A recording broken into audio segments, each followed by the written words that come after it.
যে ছিল এক মদের আড্ডাখানার অধিনায়ক, মদ পান না করলে তার মেজাজ ঠান্ডা হতো না। এই বিশরে হাফি আল্লাহ হেদায়াত দিছেন। এমন আল্লাহ হেদায়াত দেওয়ার পরে আল্লাহর কাছে এত প্রিয়, বিশরে হাফি এখন জমিনে হাঁটে, জুতা পায়ে পড়ে না। কেন? বলে জমিন পবিত্র, যেখানে সেজদা দিবে সেখানে কবুল। এই জন্য পবিত্র জমিনে বিশরে হাফি জুতা পরিধান করবে না। যতদিন বিশরে হাফি জমিনে জুতা পায়ে দেয় না, অতদিন পর্যন্ত তার পালিত গরু ছাগল জমিনে পায়খানাও করে না। জমিন বড় পবিত্র। এটা ফাতোয়া না, এটা তাকওয়া। হর কে দারত খৌফে হকদার দিল মাদাম জান্নাতুল মাওয়া দেহাদুরা মাকাম। মদিনাতুল মুনাওয়ারায় গেছে জিয়ারতে, একদিন দুই দিন তিন দিন থাকার পরে ওজর খাই পেশ করেন, আর মদিনায় থাকা যাবে না। কেন? আমার বাথরুমের ব্যাগ আসছে। করো, বাথরুম আছে তো না। আমার রাসূল মদিনার অলিতে গলিতে হেঁটেছেন, কোথায় আমার রাসূলের কদম? রাসূল আমার যেখানে কদম দেয় সেখান থেকে মিশকের ঘ্রাণ। আমি বান্দা ওই পবিত্র জমিনে বাথরুম করব না। হর কে দারত খৌফে হকদার দিল মাদাম জান্নাতুল মাওয়া দেহাদুরা মাকাম। বড় কঠিন। একজনে মসজিদে ঢুকতে গিয়া জুতা দুইটা খুইলা জুতার তলা নিচের দিকে রাখছে, দুই আঙ্গুল দুই জুতায় ঢুকাইয়া ঝুলায় ঝুলায় মাস্তানের মতো নিয়ে যায়, আর ভিজা জুতার বালু আর পানি মসজিদের মধ্যে পড়ে। আর একজনে পকেটে একটা পলিথিন নিয়ে আসছে, বাহিরে বৈশা জুতা খুইলা পলিথিনে ঢুকাইয়া এরপরে আস্তে করে পিছনে ধরছে, সামনে কারো ধরে নাই, বামেও ধরে না, ডানেও না, কারো গায়ে না লাগলো। ইয়ে আদব। লিকুল্লি শাইইন জিনাতুন ফিল ওয়ারা ওয়া জিনাতুল মারই তামামুল আদাবি। ওই বিশরে হাফির যুগে জগৎ বিখ্যাত কোরআন ও হাদিসের বড় আলেম, বড় ইমাম আহমদ বিন হাম্বল রাহমাতুল্লাহ আলাইহি, বিশরে হাফি কোথাও সফরে যাইতেছেন ঘোড়ার পিঠে। ইমাম আহমদ বিন হাম্বল বিশরে হাফির থেকে অনেক বড় আলেম, যাইয়া ঘোড়ার লাগাম ধরে টানে। বুঝেননি কথা? ঘোড়ার লাগাম ধরে টানে বিশরে হাফি উপরে, আর জমানার ইমাম আহমদ বিন হাম্বল লাগাম ধরে টানে। জিজ্ঞাসা করে আহমদ বিন হাম্বল, আপনি বিশরে হাফির লাগাম ধরে টানেন কেন ঘোড়ার? সে তো আলেম না বড়, সে তো, আপনি তো জমানার বড় আলেম। বলে, আমি হলাম আলেম বিল কিতাব, আমি কিতাবের আলেম, আর সে হলো আলেম বিল্লাহ। আমি কিতাব চিনি, কিতাব জানি, বিশরে হাফি আল্লাহকে চিনি, আল্লাহকে জানে। এই জন্য আমি তার সোহবত নেই। ইমামে আজম আবু হানিফা রাহমাতুল্লাহ আলাইহি বলেন, আমার জীবনের 2টা বছর এত দামি, ওই 2টা বছর যদি না হইতো আমি ইমাম আবু হানিফার সম্মান এত উঁচু হতো না। সেই 2 বছর কোন 2 বছর? ইমাম জাফরে সাদেক, তার কাছে আমি সোহবতে 2 বছর কাটাইছি, আমার জীবন রং হয়ে গেছে। ও আল্লাহর বান্দারা, ভালো করে বুঝো, মোবাইলে চার্জ নাই, বিদ্যুতের সাথে লাইন লাগাও, মোবাইল ফুল চার্জ হয়ে যাবে। কথা আসে না, নেটওয়ার্ক ফুল লাগাও, টাওয়ারের সাথে লাইন লাগাও, সম্মান বেড়ে যাবে। ও দুনিয়ার মানুষ, ভালো করে বুঝো, স্বর্ণ কিন্তু মাটির মধ্যে থাকে, পদার্থ খনির মধ্যে থাকে, ওখান থেকে বেছে বেছে বের করে ধুইয়া ধুইয়া শোধন করিয়া এরপরে বের করা হয়। বের করার পরে চকচক করে, এরপরে তার দাম বেড়ে যায়। এটাকে কেউ অমূল্য মনে করে না, ফালাইয়াও দেয় না। এরে নবীর উম্মত, দুনিয়াতে দেখো বড় ডাক্তার হতে হলে বড় অভিজ্ঞ ডাক্তারের পেছনে পেছনে ট্রেনিং দেয়নি?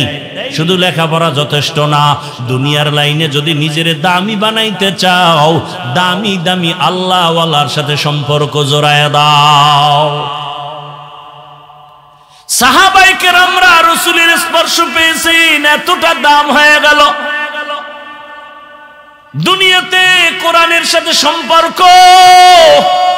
আমি হাফিজুর রহমানের গায়ের জামার কাপড়ের গজ অনেক বড় দামি। আরে কত দামি? কয় বাংলাদেশে এখন 1 কোটি টাকা দিলেই জামাটার কাপড় আর কেউ পায় না। 1 কোটি টাকার এই কাপড় যদি এখন আমাকে কেউ দেয়, আমি এখন বিক্রি করে দেব। 1.5 কোটি টাকা বিক্রি হয়ে যায়, 50 লাখ লাভ। বাংলাদেশের কোথাও কাপড় নাই। গার্মেন্টস ফ্যাক্টরি যারা কাপড় বানায়, অর্ডার দিলাম আইনা দেন, 1 কোটি টাকার কাপড় আনেন, কালকে দিয়ে দিই। কিন্তু এই কাপড় পাড়ায় পইরা গেলে খুইলা রাখলে পাড়ায় পায়ের নিচে থাকে। কিন্তু দোকানের একটা সামান্য কাপড়, এটা কাটা টেইলার ফালায় দেয়, এটার দিয়ে বাসায় একটা মেশিন দিয়ে জুজদান বানায়, গিলাপ বানায়, কোরআনে লাগাই দিছে। এখন এটা কেউ পায়ে লাগায়নি। আমি এই কাঠের চেয়ারে বসছি, কত দামি চেয়ার, যে কেউ চাইলে বানাইতে পারে না, টাকা দরকার, 1 পিস বানাবে না, এটার একটা নিয়ম আছে। কিন্তু সামান্য কাঠ কোরআনে লাগায় দিছেন, রেহাল নাম হয়ে গেছে, দাম বেড়ে গেছে। আপনাদের এলাকায় বহু ঘর আছে, বিল্ডিং আছে, একটা ঘরের কোনো দাম নাই, কিন্তু এই ঘরের এত দাম কেন? বলে কোরআনের তেলাওয়াতের স্পর্শ লাগছে। এই জন্য এখানে কেউ বিনা ওযুতে জুতা নিয়ে মসজিদে যায় না, কেউ মসজিদে আসলে বিড়ি টানে না। টানেনি? আপনাকে এলাকায় এরকম বেদ্যব আছে কেউ যে মসজিদের ভিতরে বইয়াও টানে? আল্লাহ হেদায়েত দান করে। আরো জোরে বলে, উলামায়ে কেরামের সাথে বেয়াদবি করি ওনারে যুবক। বাংলাদেশে এত ঝামেলা কেন? যত কারণ আছে, এর মধ্যে বড় কারণ আলেমদের সাথে বেয়াদবির ফলাফল। খবরদার বেয়াদবি করবা না রে বাবা, সাবধান। তুমি ডাক্তার হও, জীবন ধন্য, সর্বোচ্চ সম্মান তোমার হবে যদি 3 জায়গার দোয়া নিয়ে চলো। ডাক্তার হতেও বাধা নাই। এবার বলবা, হাফিজ ভাই এটা কি সম্ভব? হ্যাঁ, তুমি ডানে বামে তাকাও, সত্যটা স্বীকার করে আমাকে বলো। ও যুবক বাবারা, তোমার মতো যুবক স্কুল কলেজে পড়ে, সত্য কথা বলো, 5 ওয়াক্ত নামাজও পড়ে আসেনি, তুমি পারো না কেন?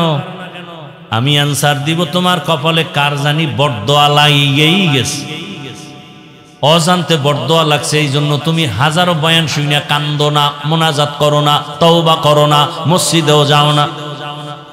তোমার মতো যুবক র‍্যাব, আর্মি, পুলিশ, বিডিআরের চাকরি করে 5 ওয়াক্ত নামাজ পড়ে, বলো তুমি কেন পারো না? অবশ্যই তোমার কপালে কার যেন বরদোয়া লেগে গেল। তোমার মতো যুবক রাস্তায় গাড়ি চালায়, ড্রাইভারি করে, নামাজ পড়ে, তুমি কেন পারো না? তোমার মতো যুবক এই বাজারে ব্যবসা করে, চাকরি করে, 5 ওয়াক্ত নামাজ পড়ে, শাটার টাইনা মসজিদে চলে গেছে, এখন বেচা কিনা চলবে না, এরকম ব্যবসায়ী নাই? বলো ব্যবসায়ী বাবা, তুমি পারো না কেন? তোমার মতো যুবক নদীর মধ্যে মাছ ধরে, নামাজ ছাড়ে না, রিক্সা চালায়, নামাজ ছাড়ে না, জমিনে কৃষি কাজ করে, গামছা বিছাইয়া নামাজ পড়ে, নামাজ ছাড়ে না, বলো বাবা তুমি পারো না কেন? পর্দার আড়ালের আম্মা জানেরা, বোনেরা, আপনাদের কত ধন্য জীবন। খাজা মঈনুদ্দিনের কথা মনে আসেনি? বলছিলাম, মা কি কইছিল? তুমি যত হাসো বাহাদুরি তোমার না আমার। মা বলেছিলেন, রে মঈনুদ্দিন, তুই যদি আমার গর্বে যেদিন আসছো, আমি মা ঘুমাইতাম না, রব্বে কারিমের দরবারে কান্না করতাম, হে মালিক আমার গর্বের সন্তান তোমার ওলি বানায় পাঠাও। দুনিয়াতে আসার পরে আমি মা তোরে যতদিন দুধ পান করাইছি রে সন্তান, এক ফোঁটা দুধও বিনা ওযুতে আমি তোর মুখে দেই নাই।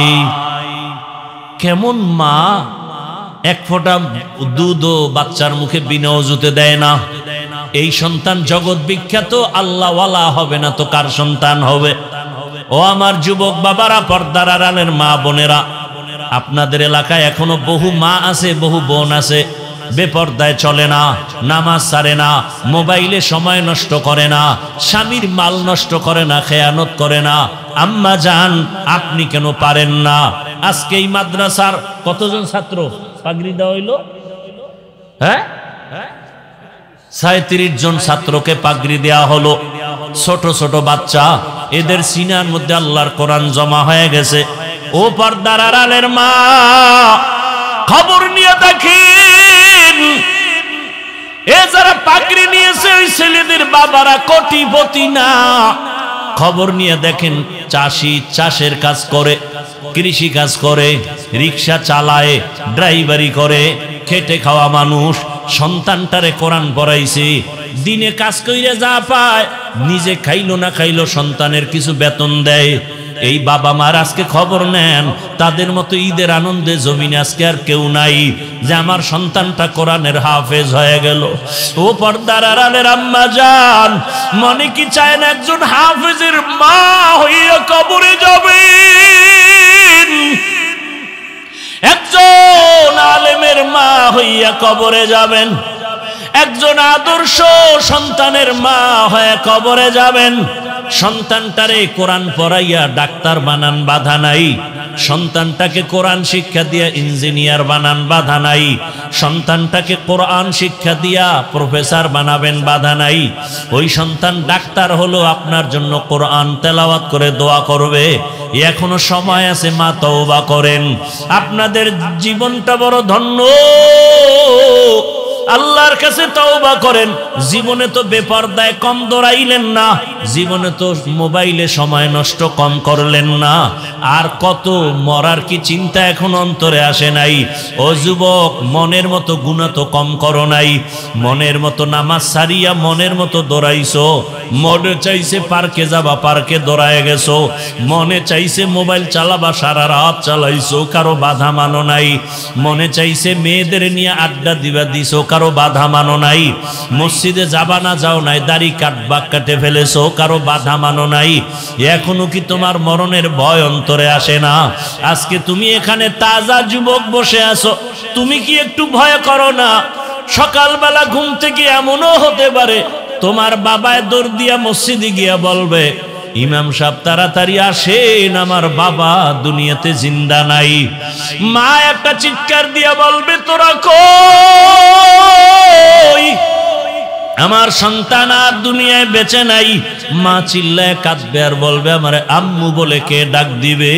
ও আল্লাহর বান্দারা, কেউ ডাক দেখবা, কেউ দৌড়াবে কাফন কিনার জন্য, বাবায় বলবে কেউ যা কবর খনন করার জন্য, আবার কাউকে পাঠাবে গরম পানি কর, আবার ছেলের চির বিদায়ের গোসল দেওয়া হবে। কেউ যাবে বাঁশবাগানে কবর খনন করার জন্য। রে যুবক, এরে কয়দিন আগে দেখছো বিদেশ থেকে টাকা নিয়ে আসছে, গাড়ির মধ্যে ছেলে মেয়ে সহ বাড়ি যায়। রাস্তায় বাড়ি যাওয়ার আগে পানির মধ্যে পইরা মহিলাও মারা গেছে, বাচ্চাও মারা গেছে। দেখো নাই? এরে আল্লাহর বান্দা, এই তো দুনিয়া। ওই বিদেশি লোকটা হাউ মাউ করে কান্না করে, আমার জীবনটা শেষ হয়ে গেল, আমার কোলে বাচ্চাটাও মারা গেল, আমার সামনে স্ত্রীও মারা গেল, বাসা পর্যন্ত যেতে পারলাম না। কিসের যৌবনের বাহাদুরি করো? পানির মধ্যে তাকায় দেখ যুবকের লাশ, ঘুমের বিছানায় তাকায় দেখ লাশ, গাড়ির নিচে যুবকের লাশ। ওরে মায়ের কান্না শুরু হয়ে যাবে, তাকাইয়া দেখবি রে যুবক, আপনজনের আইসা তোর গায়ের গেঞ্জিটা বেলেট দিয়া কেটে কেটে রাখবে। গোসল করাইয়া যখন কাফন পরাবে, খাটে উঠাবে, মসজিদের খাটিয়া ঘরের দরজায় তোমারে আমারে খাটে উঠাইয়া যখন ঘর থেকে জানাজার ময়দানে নিবে, আম্মা জান জানালা দিয়া চিৎকার দিয়া বলবে, আমার বাবারে কই নাও, শেষবারের মতো একটু চেহারাটা দেখাইয়া যাও, আমার বাবারে আর জীবনে বুঝি দেখতে পারবো না। চির বিদায় দিয়া দিবে সবাই। জানাজা পড়াইয়া ওই বাঁশবাগানে যেখানে দিনেও কেউ যায় না ভয়, ওইখানে তোমাকে আমাকে শোয়াইয়া মাটি দিয়া বিদায় হয়ে যাবে। ও যুবক বাবা, মনের আশা পূরণ কইরা তো গুনাহ করছো, এবার তওবা করো, মনে মনে আমার আল্লাহকে ডাকো আর বলো, হে আল্লাহ, আমার মতো জেনারেল লাইনের যুবক হইয়া যদি রাস্তায় গাড়ি চালাইয়া নামাজ পড়ে আমি কেন পারি না? আমার মতো জেনারেল লাইনের যুবক যদি চাকরি করে নামাজ পড়ে আমি কেন পারি না? আমার মতো যুবক যদি জেনারেল লাইনে থাকিয়া ব্যবসা করিয়া নামাজ পড়ে আমি কেন পারি না? আজকে থেকে তওবা করে নিলাম। আমার আল্লাহকে মনে মনে বলো, হে আল্লাহ, জীবনে আর নামাজ ছাড়বো না, দাড়ি কাটবো না, আর বেপরদায় চলবো না। মা বাবার দোয়া নিয়া, শিক্ষকের দোয়া নিয়া, উলামায়ে কেরামের দোয়া নিয়া নবীজির আদর্শ মতো চলবো। ও আল্লাহর বান্দা, পর্দার আড়ালের মা বোনেরা, অন্তর ভরে দোয়া করো, আল্লাহর কাছে তওবা করো। ও দয়ার মালিক, জীবনে আর কোনোদিন বেপরদায় চলবো না, স্বামীর মাল খেয়ানত করব না, আর মোবাইলে সময় নষ্ট করব না।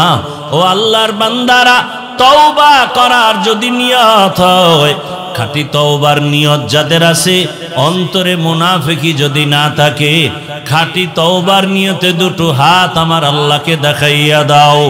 আয় আল্লাহ, আমাদের তওবা কবুল করে নেন। আয় আল্লাহ, তওবার উপরে মজবুত হয়ে চলার তৌফিক দান করেন। আয় আল্লাহ, আমাদের জীবনের গুনাহমুক্ত জীবন দান করেন, গুনাহের প্রতি ঘৃণা জমায়ে দেন, নবীজির আদর্শ মেনে চলার তৌফিক দান করেন, আমিন। কত দিকের মুসিবতে যে আমরা পড়ে আছি, আর কোনো শেষ নাই। বাইতুল্লাহে গেলাম, রসুলের রওজা মোবারকে গেলাম, সেখানে সারা দুনিয়ার কত লাইনের মুসলমান নামাজে দাঁড়ানো। কাউকে দেখলাম পাও কেবলার দিকে দিয়া টান টান হয়ে ঘুমাচ্ছে, একামত হয়ে গেছে, নামাজে দাঁড়ায় গেছে, আর দিল পরিষ্কার, উজু লাগবে না। আর একজনকে দেখলাম নামাজে দাঁড়ায় মোবাইল আসছে বের করে কথা বলতেছে, কথা বইলা মোবাইল রেখে দিছে, নামাজ যায় নাই, কারণ দিল ঠিক। আর একজনকে দেখলাম বুকে হাত বাঁধা, কেউ সাইডে দিয়ে দাঁড়ায় রয়েছে, হাত বাঁধেই না। কেউ বুকে বাঁধলে হাত নাবির নিচে ওলারা বেজার, নাবির নিচে হাত বাঁধলে বুকে যারা বাঁধে এরা বেজার। একজনের কথা, আমার বান্দারই দরকার নাই, সাইডে দিয়ে খাড়ায় থাই। তুই মক্কায় অবস্থা আছে না নাই? আছে। একজনকে দেখলাম সেজদায় যাওয়ার আগে, এবার দেখিস কপাল এই একটা কি যেন পকেট থেকে বাইর করে এই পরিমাণ, এটা কপালের নিচে দিয়া সেজদা দেয়। খবর নিয়ে দেখলাম ওদের অন্তরের আকীদা হইল ইবলিস সেজদা দিয়া জমিন নাপাক করছে, এই জন্য জমিনে দেয় না, একটা কাঠের টুকরা রাখে পাতলা, ওইটার উপরে দেয়।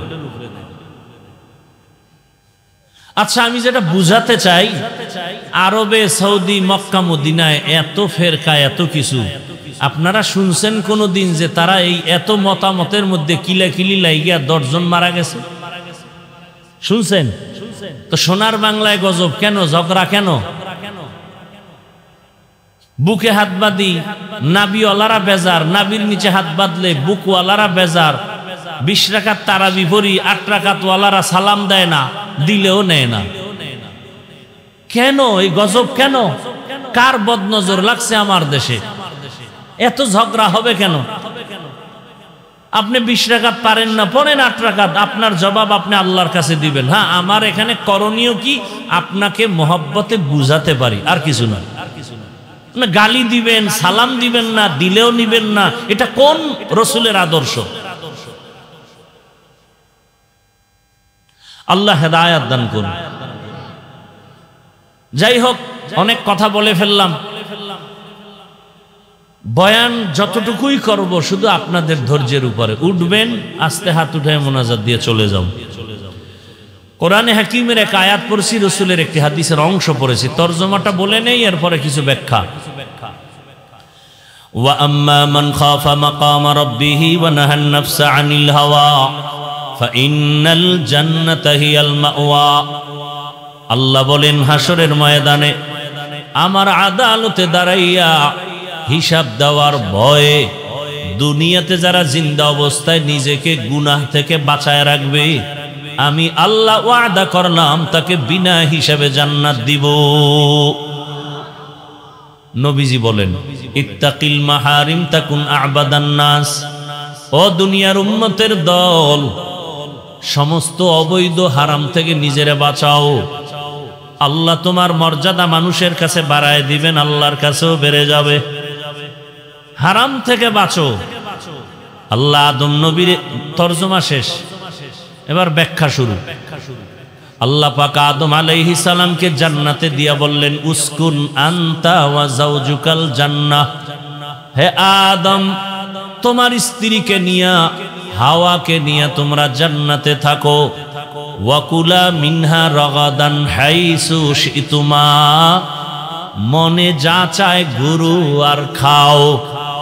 খুব খেয়াল করিয়েন। ওয়ালা তাকরাবা হাযিহিশ শাজারা ফাতাকুনা মিনাজ জালিমিন। একটা গাছের দিকে ইশারা করে বললেন ওই গাছের কাছেও যাইবা না, যদি যাও সীমা লঙ্ঘনকারীদের অন্তর্ভুক্ত হয়ে যাবে। খুব খেয়াল করছেন আপনারা? আদম নবী জান্নাতে থাকবে, মনে যা চায় খাও। একটা গাছের দিকে ইশারা করে বললেন ওখানে যাবাই না। কেন? ওই গাছটার মধ্যে কি আগুন ছিল? না। গাছটা কি কাঁটাওয়ালা? না। গাছের ফলে কি বিষ? বলে না। ফলটা ভিটামিন যুক্ত, শরীরের জন্য ভালো। নিষেধ করলেন কেন? আল্লাহ বলেন আমি কিয়ামত পর্যন্ত একটা বিধান কায়েম করার জন্য নিষেধ করেছি। বাবারে যেমন বিধান দিয়েছি সন্তানেরও সে একই বিধান। ও দুনিয়ার আদম আদম সন্তান, ক্ষুধাও আছে, খানাও আছে, তবে কিয়ামত পর্যন্ত এই বিধান তোমাকে ফলো করে চলতে হবে। যে খানা সব আমার আছে হালাল, সামনে খানাও রেডি, ক্ষুধাও আছে। খাওয়ার আগে চিন্তা করবা কোনটা আল্লাহর হুকুম আছে কোনটায় নাই, এই চিন্তা সব সময় করবা। স্বাধীন জিন্দেগি ভালো না। রাস্তার মধ্যে বহু কুকুর ঘুরে, কোনো দাম নাই। মালিকের শিকল লাগানো কুকুরটার অনেক দাম। ওটারে ধমক দিলে মামলা হয়ে যাবে, মালিক মামলা করবে। উড়ান্ত পাখি আকাশে উড়ে, কোনো দাম নাই। মালিকের খাঁচায় যে পাখি আটকানো, পাখির বড় দাম। জঙ্গলে হাজারো প্রাণী আছে, কোনো দাম নাই। চিড়িয়াখানার মধ্যে হরিণ বাঁধা, বাঘ বাঁধা আছে, অনেক দাম, দেখতে টিকিট লাগে। জমিনে অনেক মানুষ আছে, অনেক মানুষ, কোনো দাম নাই। আল্লাহর মোহাব্বতে কালেমার লাগাম যার গলায় লাগানো, সময় মতো মসজিদে যায়, মানুষটার বড় দাম। কেমন দাম? আল্লাহ কয় শুধু দিন দিন পয়েন্ট বাড়বে। কেমন বাড়বে? বলে সারা দুনিয়ার মধ্যে তোমার ভালোবাসা কেমন। এখন তো ভালোবাসা গণা যায়, গণনা করা যায়। গণনা করা যায় না যে আমার কয়জনে ভালোবাসে। এই ফেসবুকের গোলাম বাবারা, গণনা করা যায় না। তোমার ফলোয়ার কত? কয় 100, 200, 500, 1000। তা তুমি বুঝতে পারলা তোমার ভালোবাসার পার্সেন্ট কত? তোমার কত পার্সেন্ট তোমাকে ভালোবাসে? আল্লাহ কয় তোরে আজকে 500 মানুষ ভালোবাসে, যদি তুই আমারে মোহাব্বত কইরা চলো তোরে আরো মানুষ ভালোবাসবে। আজকে তোরে শুধু হুজুর ভালোবাসে, আমারে যদি মোহাব্বতের নজরে দেখিয়া ভালো আমল করো চলো, যারা হুজুর না তারাও তোরে মোহাব্বত করবে। আরো তুই বিনয়ী হয়ে চল, আমল বাড়া, আরো মর্যাদা বাড়বে। বলে কেমন? এখন তোরে মুমিন ভালোবাসে, কিছুদিন পরে বেঈমানরাও তোরে স্যালিউট দিবে, তুই যা বলবি মেনে নিবে। খাজা মঈনুদ্দিনের ইতিহাস পড়ো। ভারতের জমিনে মদিনাতুল মুনাওয়ারা থেকে দাওয়াত দিতে আসছেন। মদিনাতুল মুনাওয়ারা থেকে ভারতের জমিনে ঘুরে ঘুরে কালেমার দাওয়াত। লক্ষ লক্ষ বিধর্মী তার হাতে কালেমা পড়েছেন। মায়ের কাছে গিয়ে মঈনুদ্দিন বড় আনন্দ, হাসে আর খুশি। আম্মা জান বলেন, মঈনুদ্দিন এত হাসো কেন, আনন্দিত কেন? কয়, আম্মা জান, ভারতের ভেতরে অনেক মানুষ আমার হাতে কালেমা পড়েছে, লক্ষ লক্ষ লক্ষ লক্ষ। মা কয়, এটা তোর বাহাদুরি কি? আসলে সব বাহাদুরি আমি মায়ের। কার? খাজা মঈনুদ্দিন চিশতি আজমিরি বলেন, মা তোমার কিসের বাহাদুরি একটু বলো। মা বলে, সন্তান, আমার গর্ভে তুই যখন আসছো, আল্লাহর জাতের কসম, আমি এক রাত ঘুমাই নাই, সেজদায় পড়ে মালিকের দরবারে কান্না করেছ। ও দয়ার মালিক, আমার গর্ভের সন্তানকে তোমার ওলি হিসাবে তুমি পাঠাও। দোয়া না করলে হবে? ইব্রাহিম নবী দোয়া করেন, রব্বি হাবলি মিনাস সালিহিন। আল্লাহ বলেন, ফাবাশশারনাহু বিগুলামিন হালিম। দোয়া বড় দামি এক সম্পদ। আদ-দুআউ হুয়াল ইবাদাহ। রহমতের নবী বলেন, দোয়া হলো আলাদা একটা স্বতন্ত্র ইবাদাতের অংশ। এরে নবীর আশিক, তাহলে তোমাকে দুনিয়ার সব বেঈমানরাও ভালোবাসবে। কয়, আরো কি মর্যাদা বাড়বে নাকি? বলে, হ্যাঁ, আরো আমল বাড়াও, মর্যাদা বাড়বে। বল কেমনে? এখন তোমাকে জগতের মুমিন বেঈমান সবাই ভালোবাসে, কিছুদিন পরে দেখবা তোমার উপরের ভালোবাসা বেড়ে যাবে। উড়ন্ত পাখিও তোমারে ভালোবাসবে, নদীর মাছ তোমারে ভালোবাসবে, জঙ্গলের প্রাণী তোমারে ভালোবাসবে। তখন তুমি বাঘের সাথে কথা বলবা, বাঘ শুনবে, পাখিরে কথা বলবা, পাখি শুনবে। এরকম ঘটনা জমিনে আছে না নাই? খাকো বাদ আবো আতিশ বান্দান বামানো তু মুর্দা বাহক জিন্দা আন। উজানি একটা জায়গা আছে, কচুয়া থানা, চাঁদপুর জেলা, কুমিল্লার পার্শ্বে। এর পাশে আর একটা জেলা আছে, নোয়াখালী। নোয়াখালী জমিনের এক সন্তান, কোটিপতির সন্তান, বাবায় টাকার বালিশ বানায় ঘুমায়, বলতে গেলে এই পরিমাণ টাকা। এর সন্তান কোন এলাকা? নোয়াখালী। বাবার টাকা পয়সা বাদ দিয়া বের হয়ে গেলেন ঘর থেকে। না, টাকা পয়সা দরকার নাই, এক টানে চলে গেলেন ভারতে, দেওবন্দ। মাওলানা হলেন, কিরাআতে সাবআ পড়লেন। এরপরে রশিদ আহমদ গঙ্গুহি দরবারে গেলেন, সেখানে বায়াত গ্রহণ করলেন।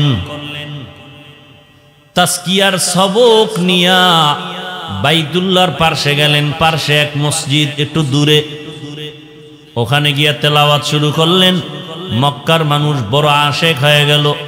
হুজুর, আপনার বাড়ি কই? কয়, বাংলাদেশ। আপনার তেলাওয়াত এত মজা লাগছে, আমাদের মসজিদে আপনি ইমামতি করেন। ইমামতিতে রাজি হয়ে গেলেন। কিছুদিন পরে বিবাহের প্রয়োজন। সৌদি আরবের মানুষ এতটাই পাগল হয়ে গেল, মেয়েকে বিবাহ দিবেন, তবে শর্ত বাংলাদেশে নেওয়া যাবে না। এই শর্তে বিয়া হয়ে গেল। বিবাহ করার পরে কিছুদিন থাকলেন, রশিদ আহমদ গঙ্গুহি চিঠি লিখলেন, ও বাংলাদেশের কারি ইব্রাহিম, বাংলাদেশে গিয়া তাড়াতাড়ি খেদমত শুরু করে দাও।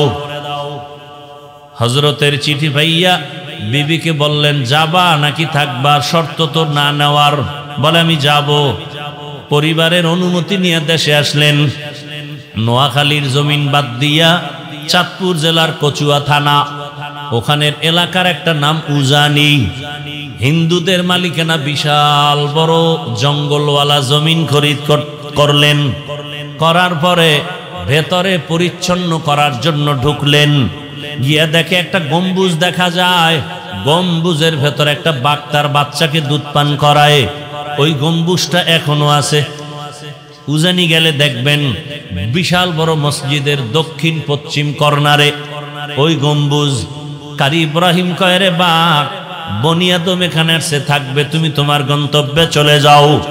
কারি ইব্রাহিমে কথা বলা মাত্র কুমিল্লা জেলার একটা থানা আছে লালমাই, লালমাই থানার পাশে একটা পাহাড় আছে লালমাই পাহাড় বলে। বলতে বলতেই বাঘ তার বাচ্চা কাঁধে নিয়ে লালমাই পাহাড়ে রওয়ানা। আপনি মাথা পাগল হয়ে যাবে, এটা কেমন করে সম্ভব? আপনি বলবেন এটা হতেই পারে না। আল্লাহ কয় আমার কুদরতের দ্বারা সম্ভব। আল্লাহর কাছে মানুষের থেকে প্রিয় কোনো বস্তু নাই, প্রাণী নাই। আর মানুষের মধ্যে আল্লাহর কাছে সবার থেকে দামি ইন্না আকরামাকুম ইনদাল্লাহি আতকাকুম, যারা আল্লাহর মহব্বতে তাকওয়ার উপরে চলে তারা আল্লাহর কাছে দামি। এইবার যারা একটু মাস্তানি ভাব নিয়ে বলে তোমরা এই কথা মানি না, শিরিক করছো, আপনার কাছে আমার বিনয়ের প্রশ্ন জবাব দিয়া তারপরে যাইয়েন।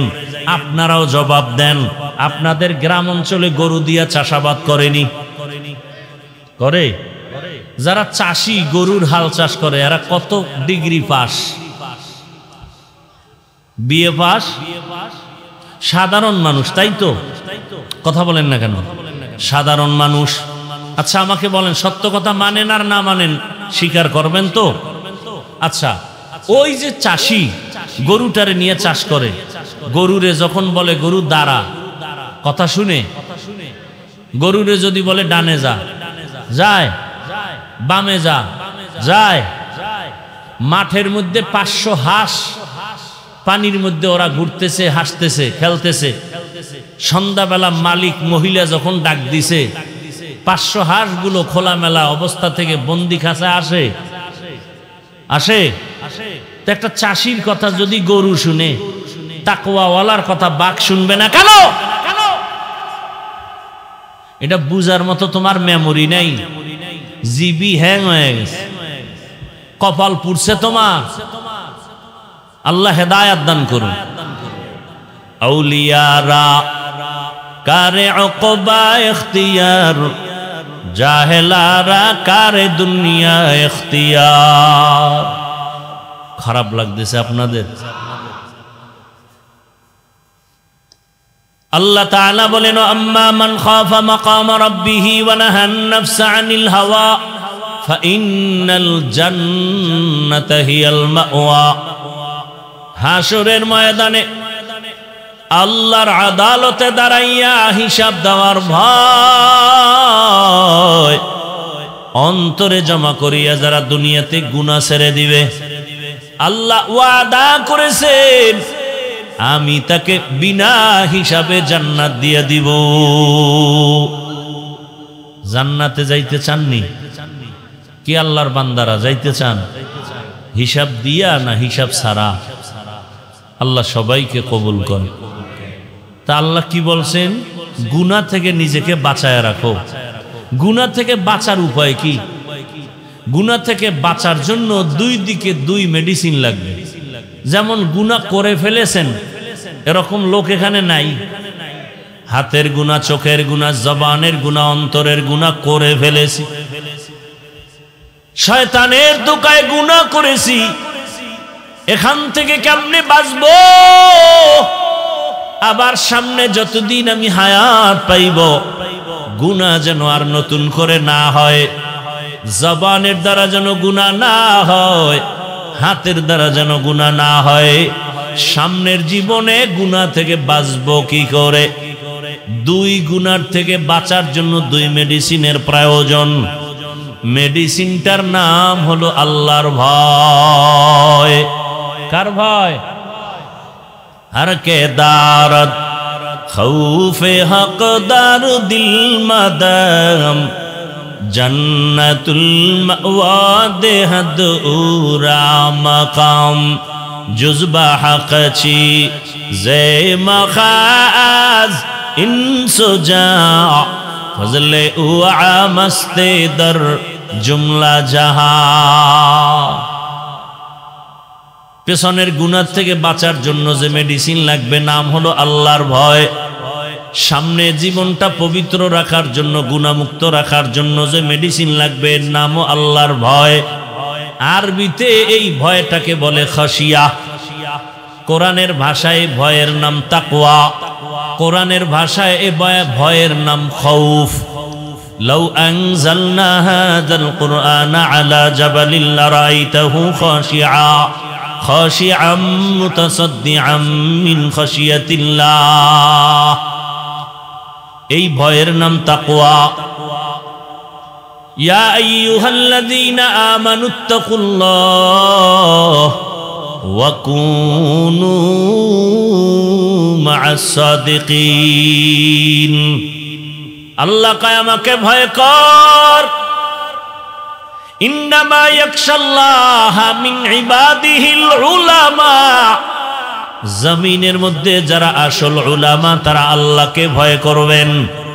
খশিয়াও মানি আল্লাহর ভয়, তাকওয়াও মানি আল্লাহর ভয়, খাউফুন মানি আল্লাহর ভয়।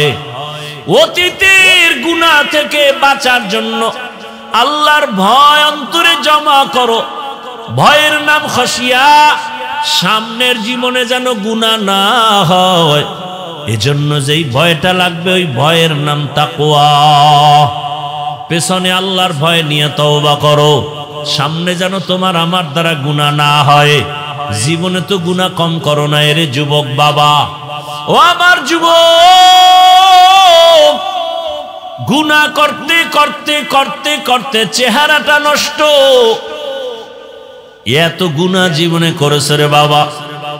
আমি এতক্ষণ আপনাদের যে বয়ান শুনাইতেছি একবারও কিন্তু বলি নাই সবাই গুনাহ সারিয়া স্কুলে যারা আছো স্কুলে তালা দিয়া মাদ্রাসায় যাও। একবারও বলি নাই তাবলিগে যাও। একবারও বলি নাই আমার মতো হুজুর হও। একবারও বলি নাই তুমি পীরের কাছে যাও। কি বলতে চাই ভালো করে শুনো হে যুবক বাবারা। দুনিয়াটা কিছুই না, তুমি স্কুলে পড়ো। আমি হাফিজুর রহমান তোমাকে সাহস দিয়া যাই, দোয়াও করে যাই।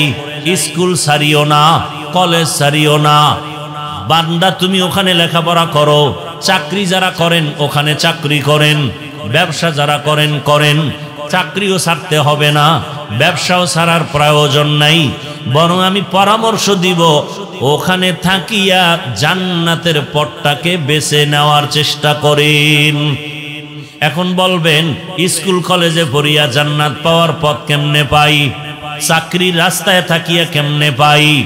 ও আমার যুবক, তোমাকে আমি কলিজা দিয়া দোয়া করে গেলাম, তুমি স্কুল কলেজে লেখাপড়া করে ডাক্তার হও। দোয়া করি তুমি ইঞ্জিনিয়ার হও, তুমি প্রফেসর হও। দোয়া করে গেলাম। আমি হাফিজুর রহমানের দোয়া কবুলের গ্যারান্টি নাই, তবে ময়দানে বহু আল্লাহর বান্দা আছে যাদের আমিন ফেরত যাবে না। আমিন ফেরত যাবে না এমন আল্লাহর বান্দা আছে না নাই? বহু আল্লাহর বান্দা আছে। ও যুবক, তুমি প্রফেসর হও, দোয়া করি তুমি এমপি হও, মন্ত্রী হও, তুমি ওসি হও, ডিসি হও, এসপি হও। তবে ছোট একটা সতর্কতা, বেয়াদব হইবা না। কি হইবা না? বেয়াদব হইবা না। বলতে পারো হাফিজ ভাই ডাক্তার হব বেয়াদব হব না, তার ব্যাখ্যা কি? ভালো করে শুনো রে বাবা। 3 জায়গায় বেয়াদবি করবা না, করলেই মরার আগে তুমি পঙ্গু। ভালো করে মনে রাখিস যুবকেরা, ভালো করে পারলে লিখে রাখ ভালো করে। 3 জায়গায় বেয়াদবি করলে মরার আগেই বিচার শুরু। 1 নাম্বার জায়গা মা বাবা, 2য় জায়গা তোমার শিক্ষক, 3 নাম্বার জায়গা উলামায়ে কেরাম মুরব্বী।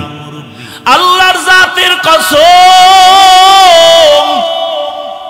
যদি মা বাবার সাথে বেয়াদবি করে বরদোয়া নাও, খোদার কসম জীবনে তোর মরার আগে জীবনটা ধ্বংস হয়ে যাবে। মরবি না, মরার আগে শাস্তি পাবি বিছানায় শুয়া, মানুষের জুতার বাড়ি খাবি। 2 নাম্বার, শিক্ষকের যদি বেয়াদবি করে কোনো বরদোয়া নাও, লেখাপড়ার জিন্দেগি তোর ধ্বংস হয়ে যাবে। 3 নাম্বার, উলামায়ে কেরামের পরামর্শের বাইরে গিয়া যদি বেয়াদবি করে বরদোয়া নাও, হাত উঠাইয়া বরদোয়া করা লাগে না। তোমার আচরণে দিলে কষ্ট লাগছে, নিঃশ্বাস ফেলছি, এটাই তোর গজবের জন্য যথেষ্ট। হাত উঠাইয়া বরদোয়া করতে হয় না, হাত উঠাইয়া দোয়াও করা লাগে না। মায়ের এমন একটা কথা বলছো মা চোখের পানি ছেড়ে দিছে, তোর কপাল ধ্বংস হওয়ার আর কিছু বাকি নাই, আর কোনো আলাদা কিছুর দরকারও নাই। এরে আমার কলিজার যুবক, মা বাবার দোয়া নিয়ে সামনে আগাইও, শিক্ষকের দোয়া নিয়ে আগাও, উলামায়ে কেরামের দোয়া নিয়ে সামনে আগাও। যদি এই তিন জায়গার দোয়া থাকে তোমার জীবন সফল, ডাক্তার হলো তোমার জীবন ধন্য। আর যদি বেয়াদবি করে ডাক্তার হও, তাসনিমা নাসরিনের মতো জুতা খেয়ে দেশ থেকে পালিয়ে যেতে হবে। জিন্দেগি মে বন্দেগি তু কার নাহি, जिंदगी में बंदगी तू कर नहीं, जिंदगी बे बंदगी शर्मिंदा है, जिंदगी बे बंदगी शर्मिंदा है। दुनिया में हो दुनिया का तलबगार न हो, बाजार से गुजर हो खरीदार न हो। ये दुनिया एक मिसल कागज फूल है, ये दुनिया एक मिसल कागज फूल है, जिंदगी में बंदगी तू कर नहीं, जिंदगी बे बंदगी शर्मिंदा है, जिंदगी बे बंदगी शर्मिंदा है। जिंदगी में बंदगी कुन बंदगी, बंदगी बे जिंदगी शर्मिंदगी। কয় জায়গার থেকে দোয়া লাগবে? এক নাম্বার জায়গা মা বাবা, দ্বিতীয় শিক্ষক। আল্লাহর কসম, শিক্ষকের যদি বরদোয়া লাগে লেখাপড়া ধ্বংস। রাস্তায় চলতে গিয়া বহু তোমার মতো যুবক দেখি অর্ধুলাঙ্গ পাগল, কিন্তু ইংলিশে কথা বলে। এমন পাগল দেখছেন নি? রাস্তার পাগল কেমনে কথা কয়? ইংলিশ। আবার এক পাগল দেখলাম আরবিতে কথা বলে। আরে পাগল হইয়া কি আবার ইংলিশে কোচিং কর? না না, তো ব্যাপার কি? বলে ভালো ছাত্র ছিল, শিক্ষকের সাথে বেয়াদবি করে পাগল হয়ে গেছে। লিকুল্লি শাইইন জিনাতুন ফিল ওয়ারা ওয়া জিনাতুল মারই তামামুল আদাবি, আজ খোদা খা হিমে তৌফিক আদব, বেআদব মাহরুমে গশ আজ ফজলে রাও। তিন নাম্বার জায়গা কি? উলামায়ে আহলে হক। উলামায়ে কেরামের সাথে বেয়াদবি করলে কপাল খারাপ। জমানার বড় ইমাম ইমাম আহমদ বিন হাম্বল রাহমাতুল্লাহ আলাইহি, ওই যুগে একজন বড় বুজুর্গ ছিলেন, বিশরে হাফি রাহমাতুল্লাহ আলাইহি।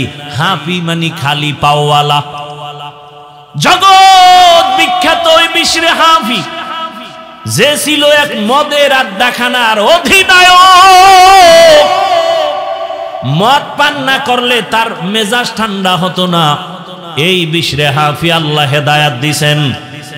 এমন আল্লাহ হেদায়াত দেওয়ার পরে আল্লাহর কাছে এত প্রিয়, বিশরে হাফি এখন জমিনে হাঁটে, জুতা পায়ে পড়ে না।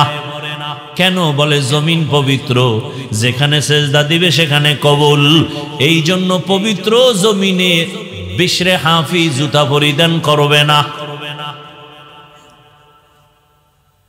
তাজকিরাতুল আউলিয়া নামক কিতাবে আছে, যতদিন বিশরে হাফি জমিনে জুতা পায়ে দেয় না, অতদিন পর্যন্ত তার পালিত গরু ছাগল জমিনে পায়খানাও করে না। জমিন বড় পবিত্র। এটা ফাতোয়া না, এটা তাকওয়া। हर के दारत खौफे हकदार दिल मदाम जन्नतुल मावा देहदुरा मकाम। মদিনাতুল মুনাওয়ারায় গেছে জিয়ারতে, একদিন দুই দিন তিন দিন থাকার পরে ওজোর খাই পেশ করেন, আর মদিনায় থাকা যাবে না। কেন? আমার বাথরুমের ব্যাগ আসছে। করো, বাথরুম আছে তো না। আমার রাসূল মদিনার অলিতে গলিতে হেঁটেছেন, কোথায় আমার রাসূলের কদম? রাসূল আমার যেখানে কদম দেয় সেখান থেকে মিশকের ঘ্রাণ। আমি বান্দা ওই পবিত্র জমিনে বাথরুম করব না। হর কে দারত খৌফে হকদার দিল মাদাম জান্নাতুল মাওয়া দেহদুরা মাকাম। বড় কঠিন। একজনে মসজিদে ঢুকতে গিয়া জুতা দুইটা খুইলা জুতার তলা নিচের দিকে রাখছে, দুই আঙ্গুল দুই জুতায় ঢুকাইয়া ঝুলায় ঝুলায় মাস্তানের মতো নিয়ে যায়, আর ভিজা জুতার বালু আর পানি মসজিদের মধ্যে পড়ে। আর একজনে পকেটে একটা পলিথিন নিয়ে আসছে, বাহিরে বৈশা জুতা খুইলা পলিথিনে ঢুকাইয়া এরপরে আস্তে করে পিছনে ধরছে, সামনে কারো ধরে নাই, বামেও ধরে না, ডানেও না, কারো গায়ে না লাগলো। ইয়ে আদব। লিকুল্লি শাইইন জিনাতুন ফিল ওয়ারা ওয়া জিনাতুল মারই তামামুল আদাবি। ওই বিশরে হাফির যুগে জগৎ বিখ্যাত কোরআন ও হাদিসের বড় আলেম, বড় ইমাম আহমদ বিন হাম্বল রাহমাতুল্লাহ আলাইহি বিশরে হাফি কোথাও সফরে যাইতেছেন ঘোড়ার পিঠে। ইমাম আহমদ বিন হাম্বল বিশরে হাফির থেকে অনেক বড় আলেম, যাইয়া ঘোড়ার লাগাম ধরে টানে। বুঝেননি কথা? ঘোড়ার লাগাম ধরে টানে বিশরে হাফি উপরে, আর জমানার ইমাম আহমদ বিন হাম্বল লাগাম ধরে টানে। জিজ্ঞাসা করে, আহমদ বিন হাম্বল, আপনি বিশরে হাফির লাগাম ধরে টানেন কেন ঘোড়ার? সে তো আলেম না বড়, সে তো, আপনি তো জমানার বড় আলেম। বলে, আমি হলাম আলেম বিল কিতাব, আমি কিতাবের আলেম, আর সে হলো আলেম বিল্লাহ। আমি কিতাব চিনি, কিতাব জানি, বিশরে হাফি আল্লাহকে চিনি, আল্লাহকে জানে। এই জন্য আমি তার সোহবত নেই। ইমামে আজম আবু হানিফা রাহমাতুল্লাহ আলাইহি বলেন, আমার জীবনের 2টা বছর এত দামি, ওই 2টা বছর যদি না হইতো আমি ইমাম আবু হানিফার সম্মান এত উঁচু হতো না। সেই 2 বছর কোন 2 বছর? ইমাম জাফরে সাদেক, তার কাছে আমি সোহবতে 2 বছর কাটাইছি, আমার জীবন রং হয়ে গেছে। ও আল্লাহর বান্দারা, ভালো করে বুঝো, মোবাইলে চার্জ নাই, বিদ্যুতের সাথে লাইন লাগাও, মোবাইল ফুল চার্জ হয়ে যাবে। কথা আসে না, নেটওয়ার্ক ফুল লাগাও, টাওয়ারের সাথে লাইন লাগাও, সম্মান বেড়ে যাবে। ও দুনিয়ার মানুষ, ভালো করে বুঝো, স্বর্ণ কিন্তু মাটির মধ্যে থাকে, পদার্থ খনির মধ্যে থাকে, ওখান থেকে বেছে বেছে বের করে ধুইয়া ধুইয়া শোধন করিয়া এরপরে বের করা হয়।